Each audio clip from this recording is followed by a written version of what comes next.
Now faith is the assurance of what we hope for, and the certainty of what we do not see. This is why the ancients were commended. By faith we understand that the universe was formed at God's command, so that what is seen was not made out of what was visible.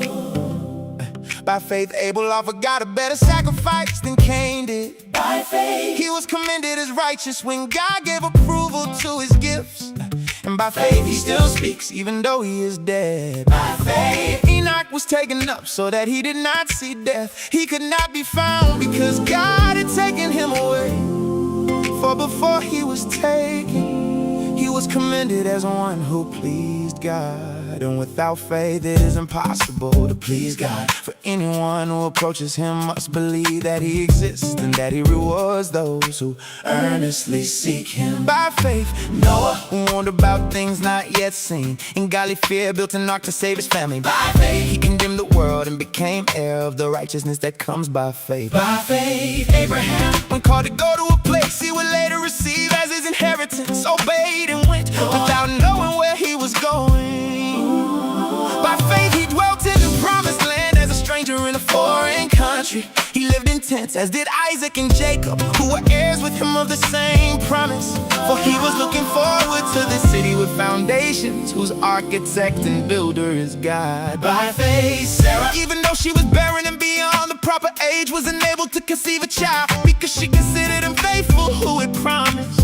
And so from one man, and he as good as dead, came descendants as numerous as the stars in the sky, and as countless as the sand on the seashore. All these people died in faith without having received the things they were promised. However, they saw them and welcomed them from afar, and they acknowledged that they were strangers and exiles on the earth. Now those who say such things show that they are seeking a country of their own. If they had been thinking of the country they had left, they would have had opportunity to return. Instead, they were longing for a better country, a heavenly one. Therefore God is not ashamed to be called their God, for he has prepared a city for them.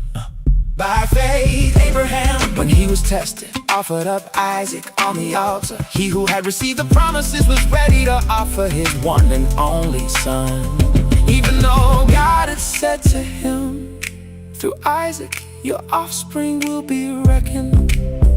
Abraham reasoned that God could raise the dead, and in a sense he did receive Isaac back from death.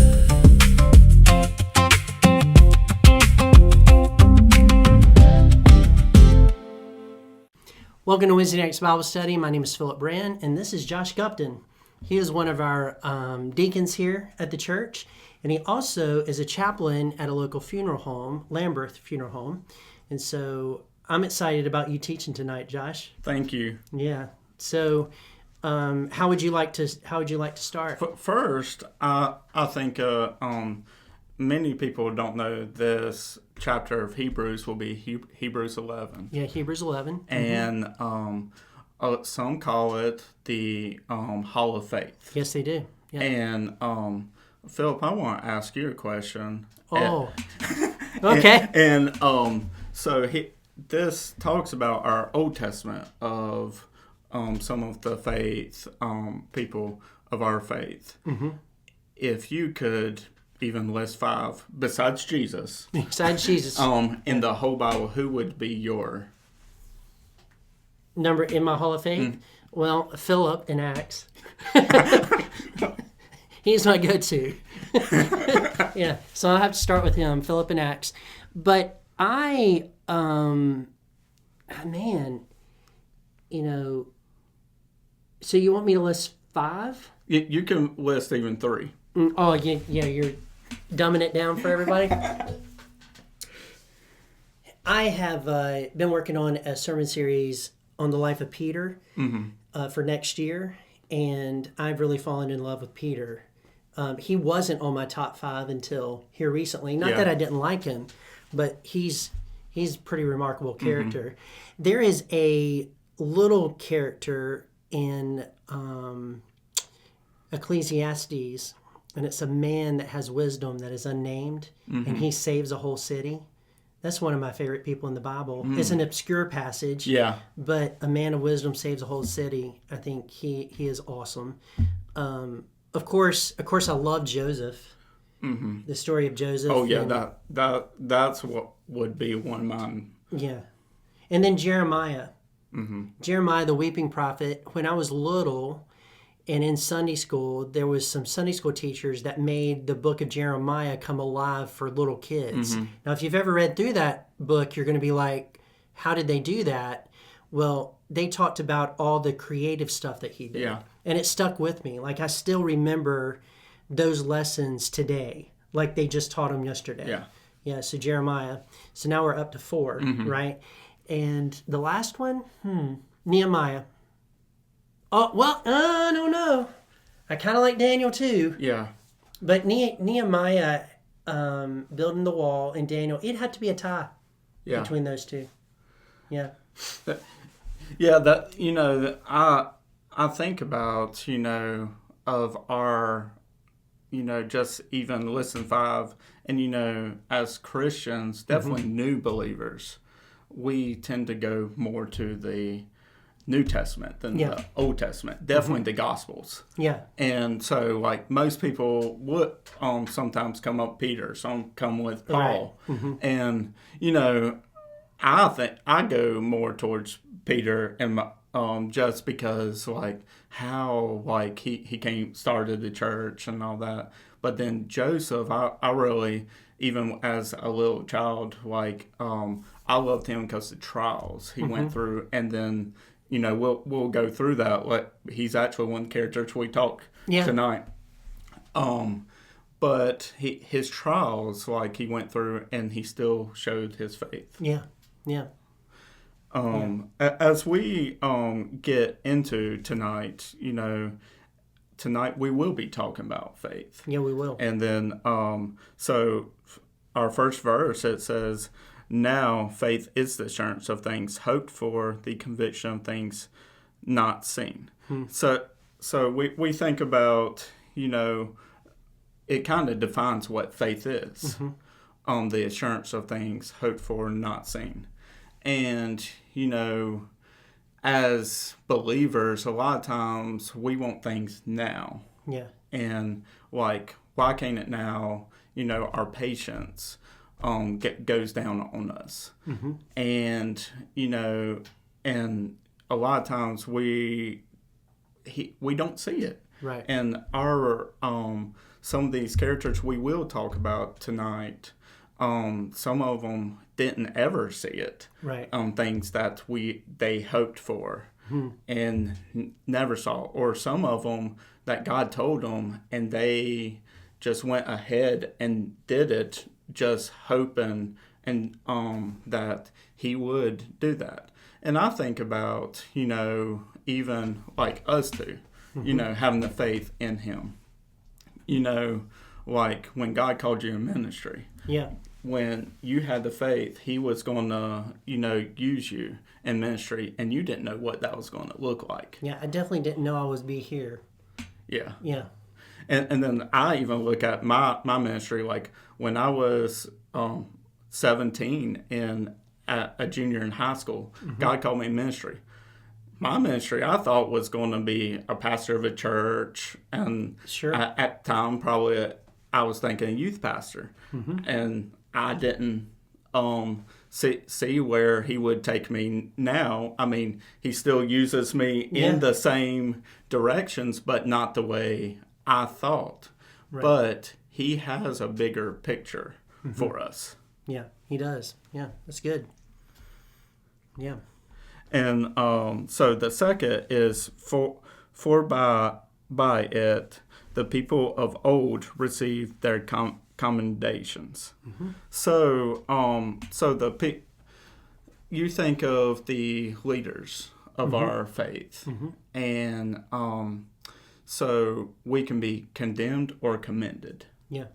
And so we really want to be commended, but there are times like we are condemned, but that, and I will kind of reverse on talking about the condemned part, is some of these characters you'll you'll think about and say, hey, they did this. Yeah. How are they a leader of faith? Mm-hmm. But we also kind of look at our own lives. Yeah. He uses us despite of our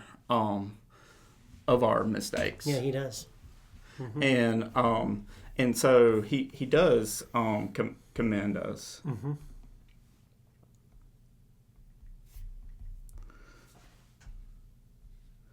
And so the for those listed as example of the faith throughout the chapter received commendation of the form of good testimony from God. Mm-hmm. And the author of Hebrews does not focus on their failings, since his goal is to illustrate of what faith looks like. Mm-hmm. And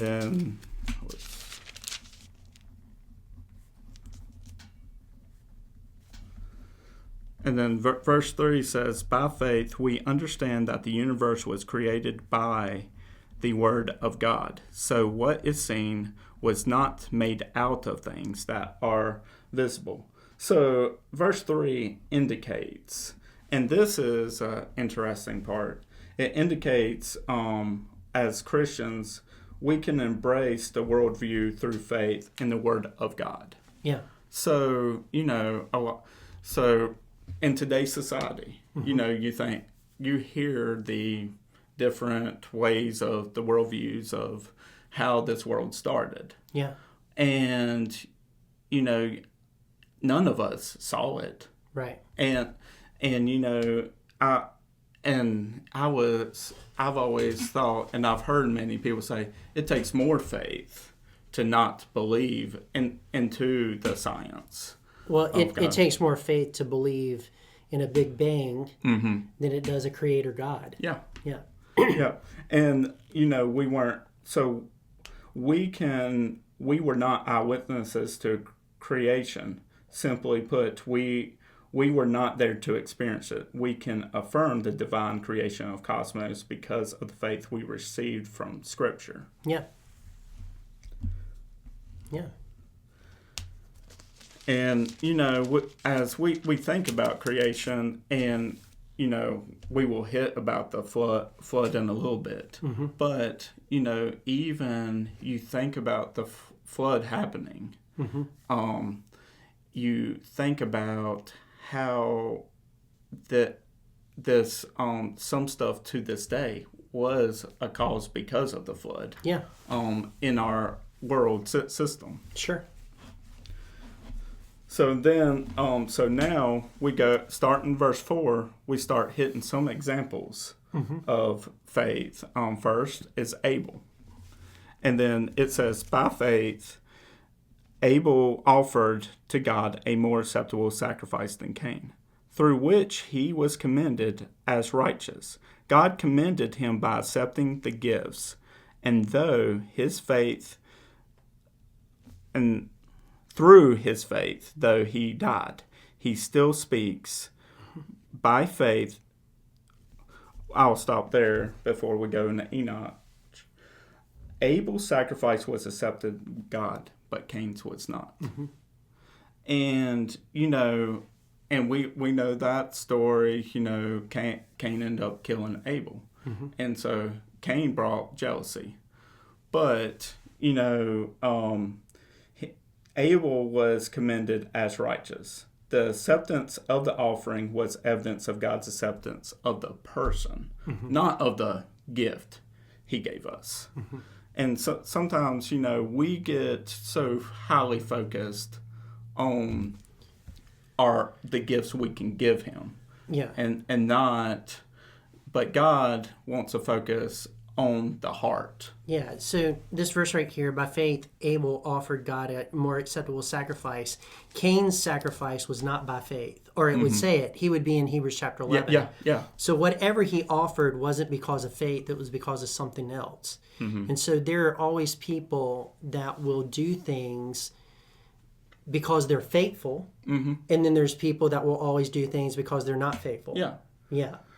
And one's acceptable and one's mm-hmm. not. And, I even go back to, some stuff we've talked about in a few weeks ago in your sermon about, giving money. Mm-hmm.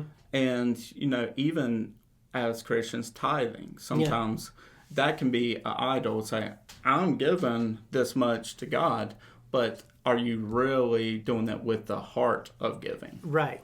Are you doing it with faith? Yes. Yeah, or just to feel good about it? Yeah. Yeah.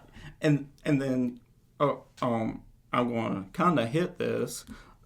Some people on that at some churches, they do it because they think that they're going to get something nice back from it. Yeah. But able sacrifice, in some sense, we can kind of foreshadow of, sacrificial system of the Old Testament. Mm-hmm. And then eventually the sacrifice of Christ. Right. Yeah. Abel understood the greatest problem was that he was under divine judgment and he needed propitiatory sacrifice. His blood sacrifice pointed to his own sin and to his hope in God's provision of sacrificial Savior. Yeah. So, and then that's why Abel's sacrifice was accepted God. It was offered by faith in God's promise. Yeah. And, we talk about, his faith, and then he died, and, we still talk about it. And here, he speaks through his faith. Even though he is dead, he still speaks through in his faith. Right. And, as we think about when we die, do we want that people still can lead people to God? Does our faith live beyond us? Yes. Does our life live? Yeah. And of course, I work in the funeral. I see so many services, and you can see the difference of someone that lived a life of faith and someone not. When the pastor or whoever's speaking, struggling to come with words, talking about someone's life, but then you see the ones that are easy. Yeah. And of course, you've had a few of those. Like, when you have to ask family, hey, can you give me a story of, their faith? So Roger Dole preached his own funeral. Yeah. Yeah. My mom will preach her own funeral. Yeah, And she doesn't live beyond you. Yeah. And I think of people in my life that I know I look up to that live it. Like, for example, my pawpaw. He's one I think of that has lived his faith. Sure. Not just because he's been in ministry his whole life. It's outside of that. Yeah. Sure. And then in verse 5, it says, by faith, Enoch was taken up so that he should not see death. And he was not found because God had taken him. Now, because he was taken, he was commended as having pleased God. It's interesting that said he was taken up. He never saw death. Yeah. Ain't that like so cool? Like he didn't get That's what we all really want. Yeah. I talk to people about, when you pass and how you want, and you hear so many people say, I'm not going to pass. I want to be raptured. Yeah. Right. I mean, that's being taken up alive, isn't it? Yeah. So there is a group of people that will be like Enoch. Yeah. Taken up alive. That's interesting. I don't think I'd ever put those two things together, but that's a good insight. Yeah. And, we don't hear much about Enoch except for this. And, how, and one thing I took, and we can go into, I'll go ahead, go 6. And without faith, it is impossible to please him. For whoever would draw near to God must believe that he exists and that he rewards those who seek him. Yep. That is such a powerful It's verse. very powerful. Because, I say that's one of the strongest verses in this chapter. Because when you think without faith it's impossible to please him, you can't. You can't. Yeah. Even though we think we are, we can't. Like, you think, I was talking to someone yesterday about when you're in sin, you go deeper and deeper. And someone saying, yeah, I tried to, everybody was telling them.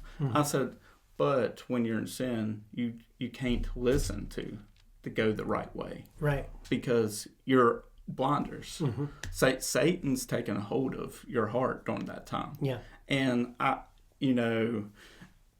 told him, I said, unfortunately, it takes consequences. And that consequence, to bring them back, unfortunately, the consequences might not be that can get them back how they were, because I said, this one person, I said their consequences is maybe an illness that isn't curable. Yeah. And they can have faith during that illness. Yeah. That's a consequence, but it's not going to be a healing thing. Yeah, and this person was talking about this certain person got an illness through that, and they said they've changed. I said, I'm glad to hear that. Yeah. Unfortunately, sometimes that is the consequence.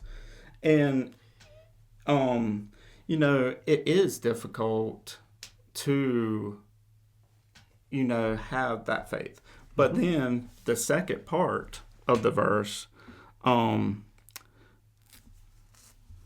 for whoever would draw near to God must believe that He exists. You're right. Yeah, He exists, and that He will reward those who seek Him. So He rewards us that seek Him, and those rewards, we might not see on earth. Right. It might be heavenly rewards.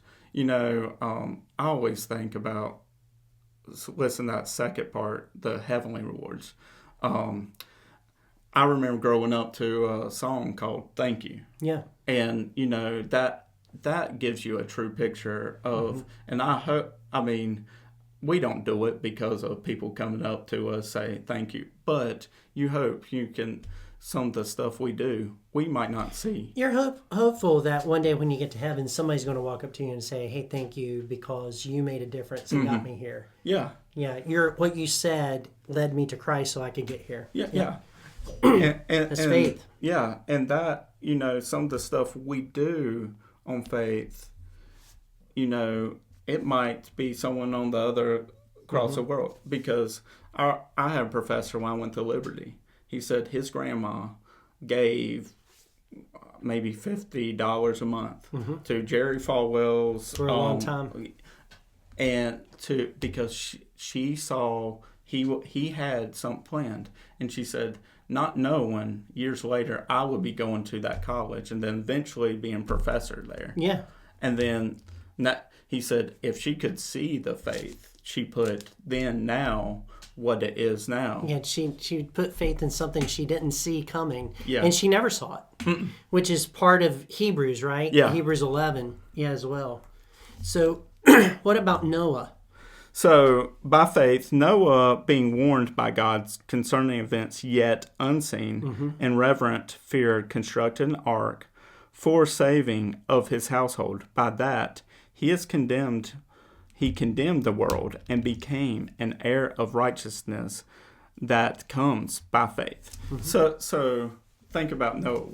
We talked about the flood earlier. Yeah. Noah, God told him the flood was going to come. And he had that faith ahead of time of something yet unseen. And a boat had never been seen of that magnitude to keep all these animals. So that's 100 years it took him to do that. Yeah. That's 100 years of faith. Yeah. So think about that. Like, most of us will never see 100 years. Yeah. Like, there's only a handful of people to see 100 years. And there's... Back then they lived longer. Yeah. There's scholars that argue because of the reason why that is, but we won't go into that. But he had that faith to build that ark, and then when you read about he condemned the world, he didn't actually condemn the world, but his preaching, and people didn't believe him because And you look at the world back then, Yeah. and we go to how our world is now. Mm-hmm. You know, God promised there wouldn't be another flood. But could you imagine God telling you, "Hey, I'm going to do another flood, and you're going to build a ark"? Today we would understand flooding a little bit more. Back then Yeah. they'd never seen rain. Yeah, yeah. So Noah is sitting there building a boat, the biggest one ever seen, and then 100 years, and then talking about water falling from the sky. Yeah, yeah. So a lot of faith went into what he did, and his preaching, because people rejected it, is what condemned him. Mm-hmm. And I look at that where we are the culture where it was back then.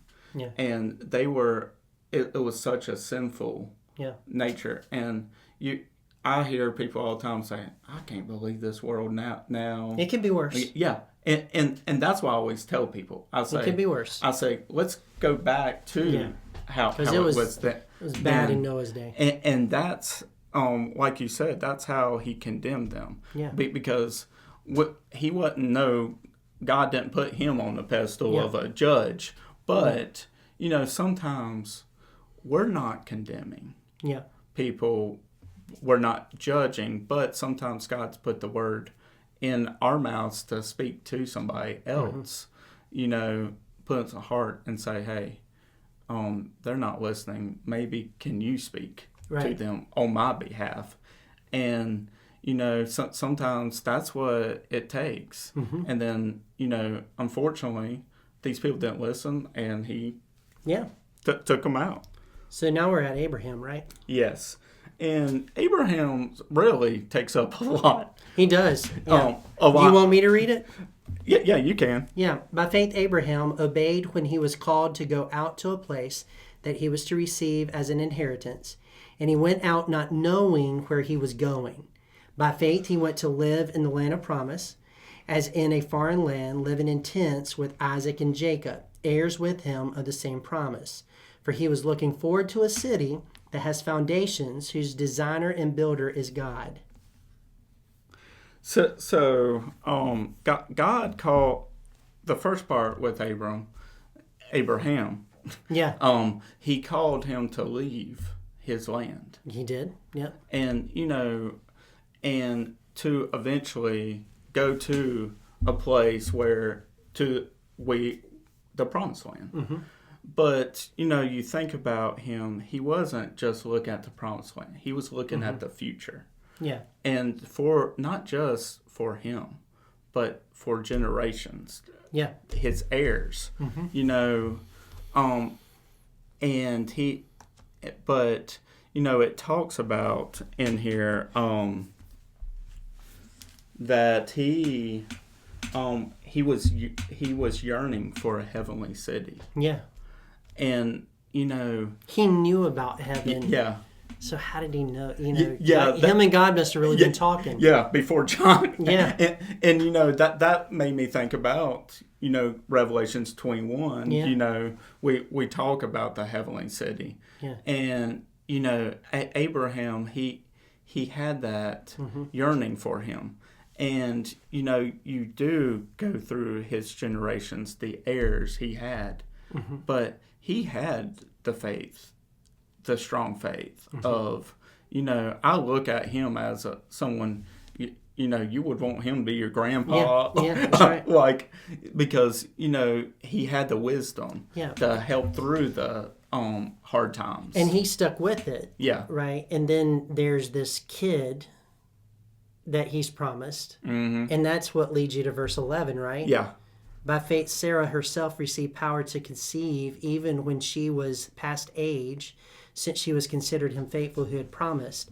Therefore, for one man, and him as good as dead, that means he couldn't have children, born descendants as many as the stars in heaven and as many as the innumerable grains of sand on the seashore.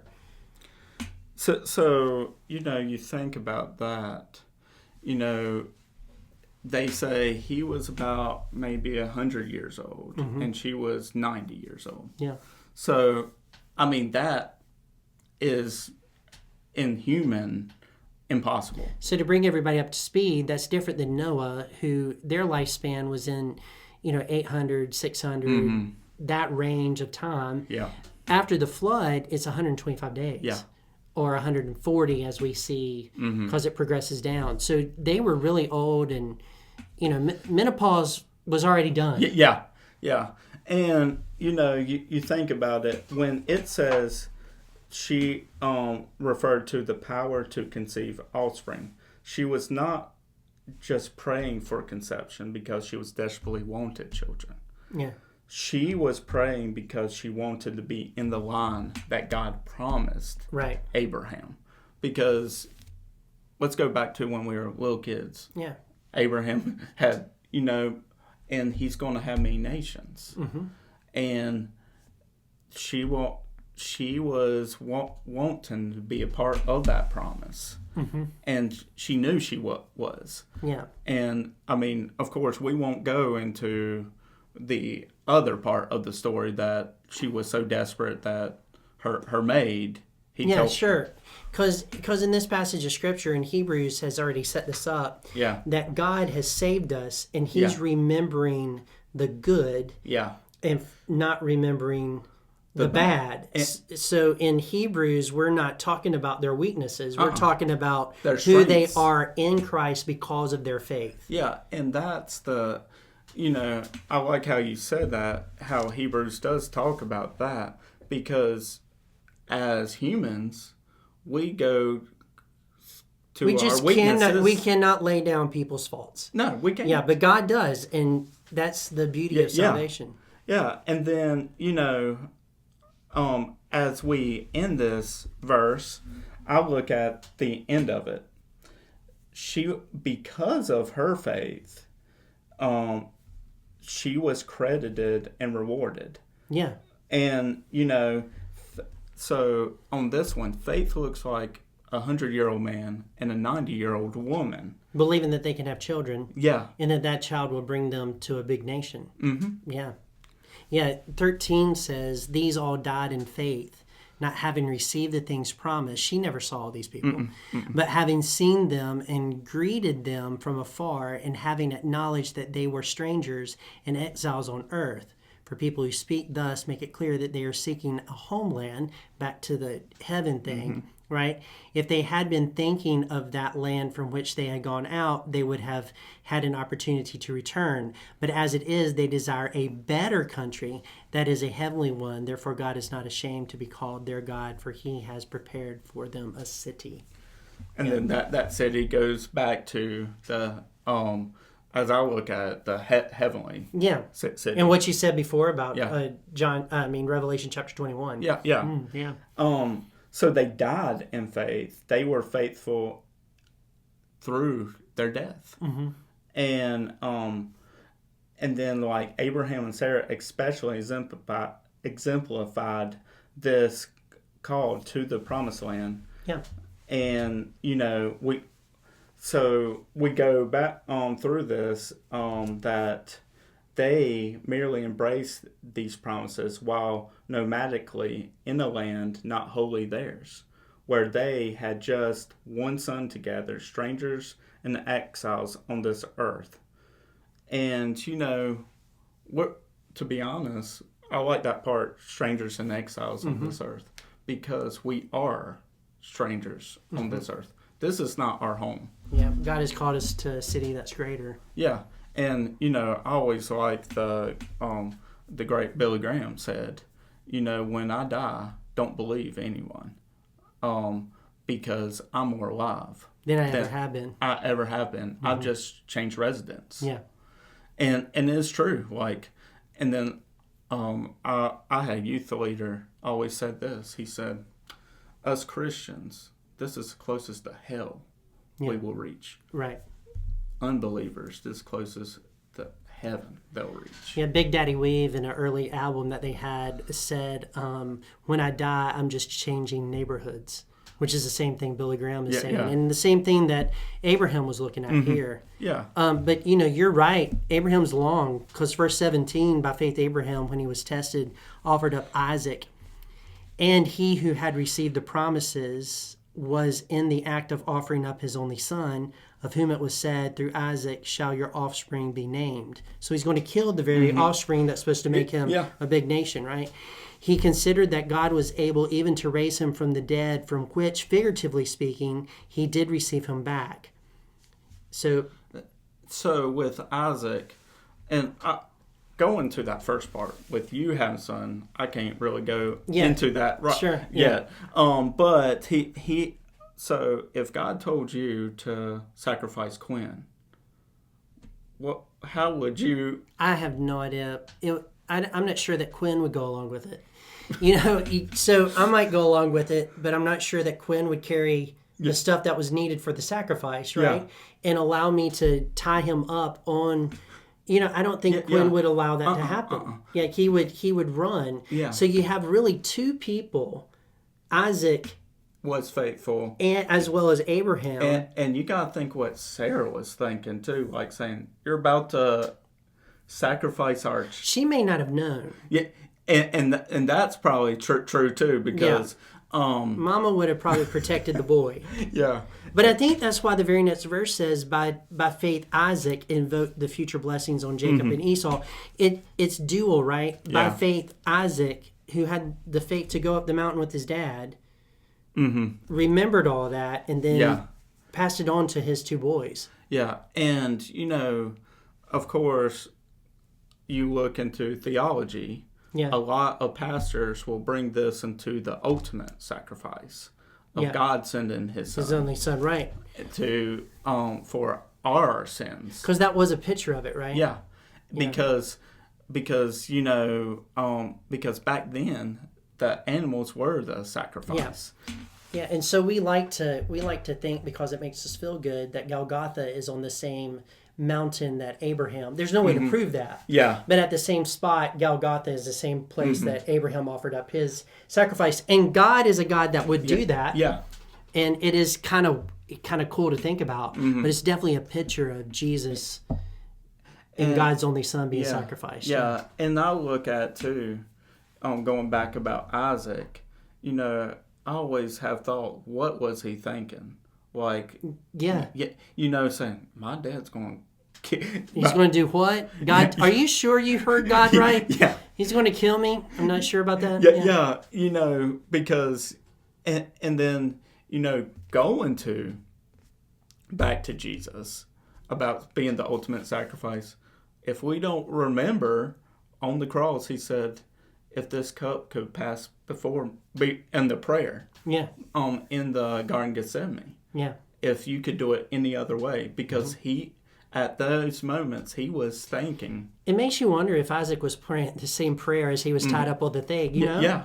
Yeah, what is, Lord save me? And then there's a ram. Yeah. But Jesus didn't have that option.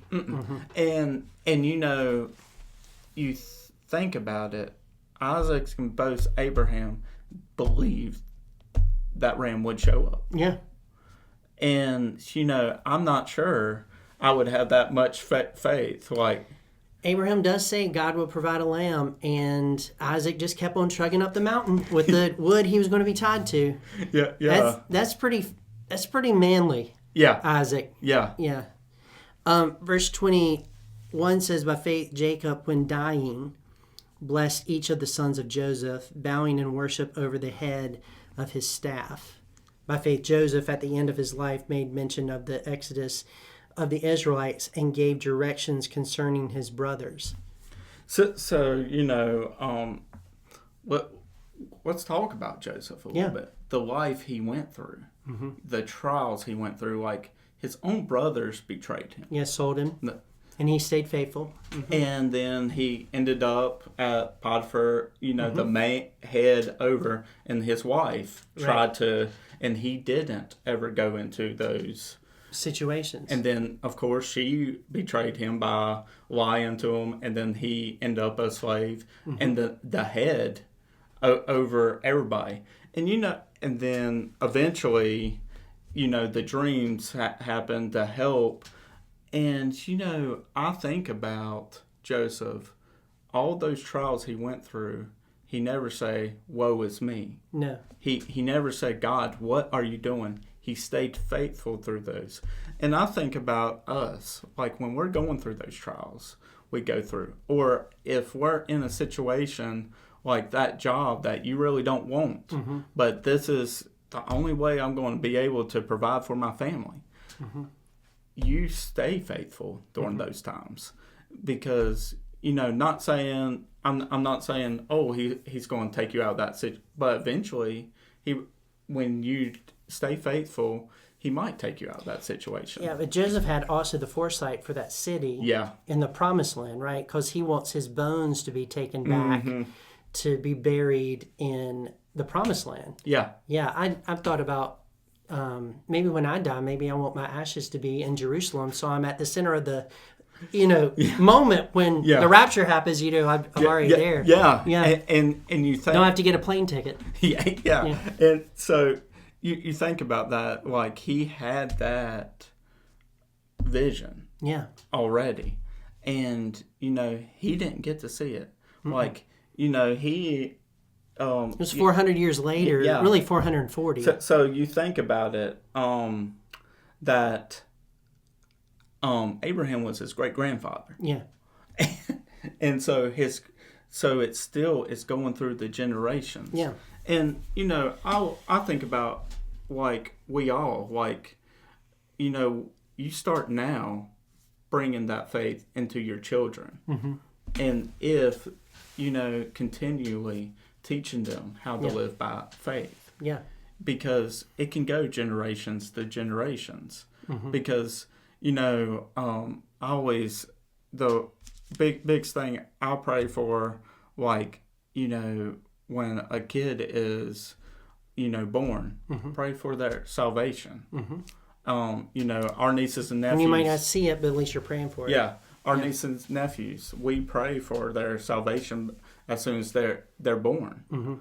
Because, we might not be there to lead them to Christ, but and I might not ever see it, because it could be, when they're older. Sure. But, when you're pouring into them.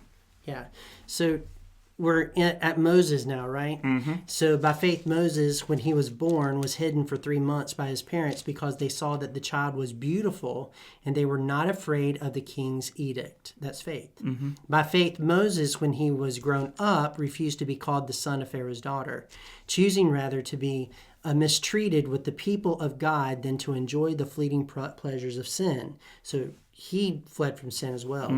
He considered the approach of Christ greater wealth than the treasures of Egypt, for he was looking to the reward. By faith he left Egypt, not being afraid of the anger of the king, for he endured as seeing him who is invisible.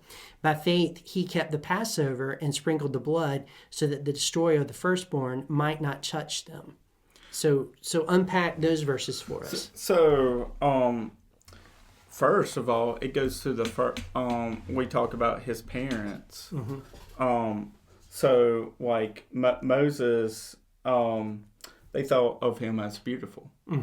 And let's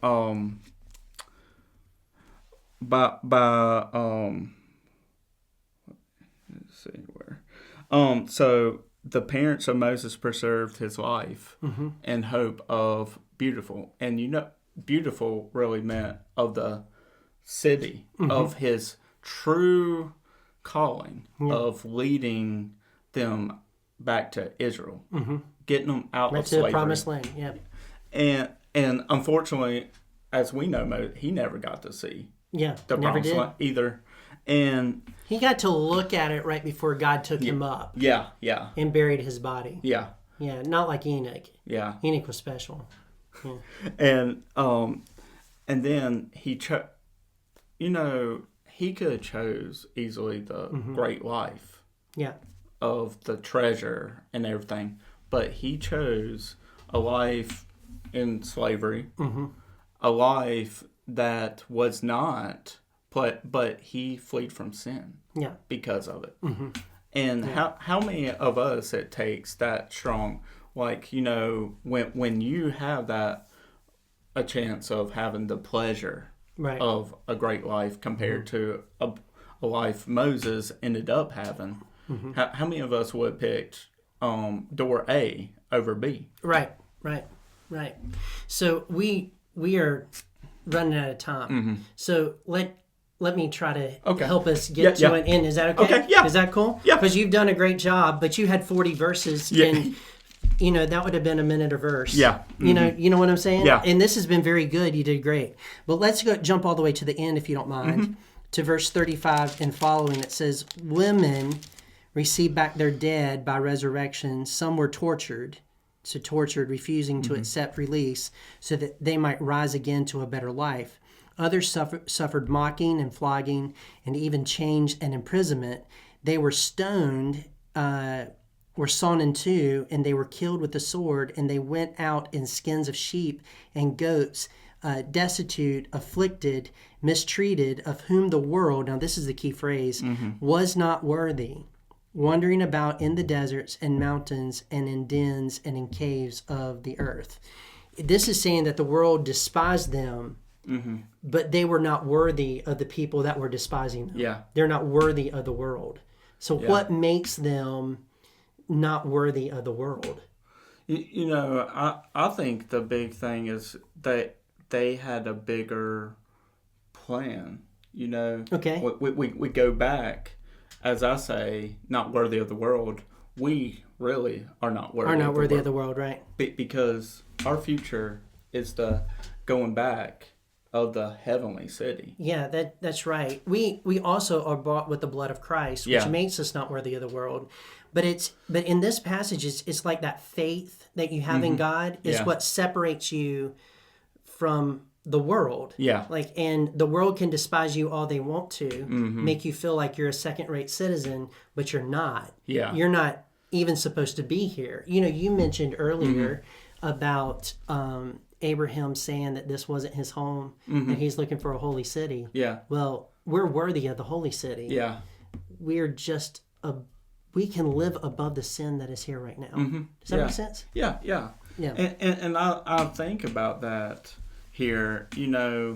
As Christians, we are to live, as I call, above reproach. Yeah. And we should live like we're not worthy of this world. Yeah. Yeah. And, when we're, it's easy. We all have that one pet sin we want to easily go back to. But if you're here in this word and then living in Him, keeping Him the center of our life, you don't think of it. Then you don't worry about if you're well thought of or not. It doesn't matter how close they are to you, not thinking of you. You don't worry about that because He is molding your integrity, and they can believe what they want, but you've got to move in His direction. Yeah. Verse 32 says, and what more shall I say? For time will fail me to tell of Gideon, Barak, Samson, Jephthah, and David, and Samuel, and the prophets. I think I'm reading the wrong verse. Prophets. Who through faith conquered kingdoms, enforced justice, obtained promises, stopped the mouths of lions. You have pointed this out that Hebrews doesn't have the bad things that these people did, and that's because Hebrews is about us not viewing it that way. I think we need to understand that every saint, there is something reprehensible. Well, there is something that if you revealed to them right now about your life, they would not think of you as highly. I would, it's the same way here, because we all have our thing that makes us fallen. Yeah. And I always joke about this, but it's true. Never run for office. All your stuff, and they'll make up stuff about you. Yeah. But, I go back to Romans 3:23. We all have sinned and fallen short of the glory of God. Yeah. Because when we were born sinners. Yeah. And that's a great point. I wrote down, and it goes right with your Romans verse there. Nevertheless, through faith, we may be imperfect and incomplete, but it does not cease. We do not cease to be people that are approved by God. You understand? Yeah. We might be incomplete, imperfect, Yeah. because God accepts our imperfect faith. Yeah. And that's humbling. Yeah. Because, I think in my personal faith, I have, struggled in saying, hey, I'm not deserving Right. of this. Like, what God, when I'm praying every day and saying, God, please forgive me. Yeah. As soon as I wake up or something I do. And then I'm like, how, sometimes it's so humbling that how he can use us, even despite our imperfects. Ourself. Yeah. Yeah.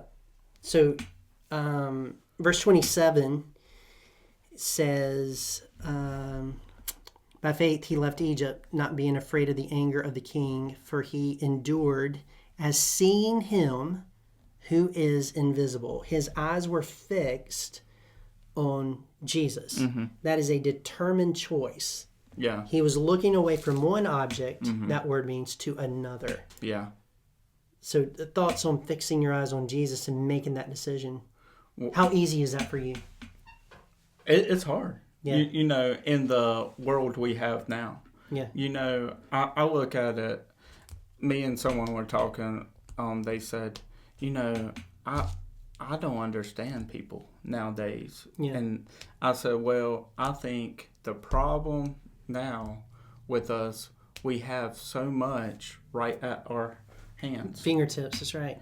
And it's easier so to much get to. temptation. Yeah, it's amazing how easy Satan has made sin over time. Yeah. It's easier to get to it. It's easier to do it. Yeah. And Easier to get lost in it. Yeah. And I think of the biggest reason is social media. We're too much in the comparison game. Yeah, sure. Like, and I tell people all the time, like, I try not to even think, but I even get caught up once in a while. Yeah. But I said nobody's gonna bring their imperfect stuff on social media. Right. And there's too much filters and everything, and now you bring AI stuff. Oh yeah. Like, it's a whole nother level. Yeah. Yeah. 13 through 16, and I know we've already covered this. That's where these all died in faith. Yeah. But as they desire a better country. I think a lot of times Christians lust for things here on the earth, and then they pray for those things. And what God really wants us to pray for is kingdom type things. Yeah. And then this passage shows that when you pray according to the will of God, you don't just pray and sit and wait.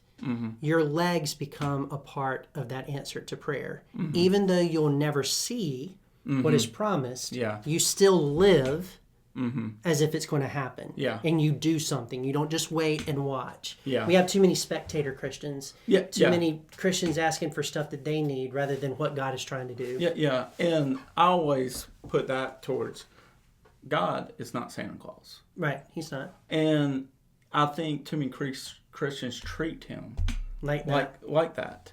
Because he's put a calling on each of us, each of every Christian's life. Right. It's not just the ones he's called into vocational ministry. He's called us all, and what he's called us all be disciples. Yeah. And faithfully be disciples. Yeah, faithfully. Yeah. And the thing I think about it, here is, we sometimes we go out and we live our lives, but like when God puts someone on our heart, say, hey, speak to them about, and we don't. That's a sin of omission. Yeah. And I've done that many times. Like my senior year, I sat beside a guy in my class, and but I was too scared too because like the first day of the semester when I said I was going to Liberty and Youth Ministry, that kid laughed at me. And so I was like, I'm scared. Like, what is he going to say about me? The week after graduation, he got killed in a car accident. Wow. And so I've lived with that. I said, did he ever come to Christ? Yeah. Did he, will I see him in heaven? Yeah. And, part of me is like, if I am, I would be embarrassed that I didn't even talk to him about my faith. Yeah. Yeah. So we're faithful in what God has called us to do, and that's what these people in chapter 11 did. All right, Josh. Well, thank you. Thank you. Yeah, this has been good. So hope you enjoyed that. Until next week, grace to you.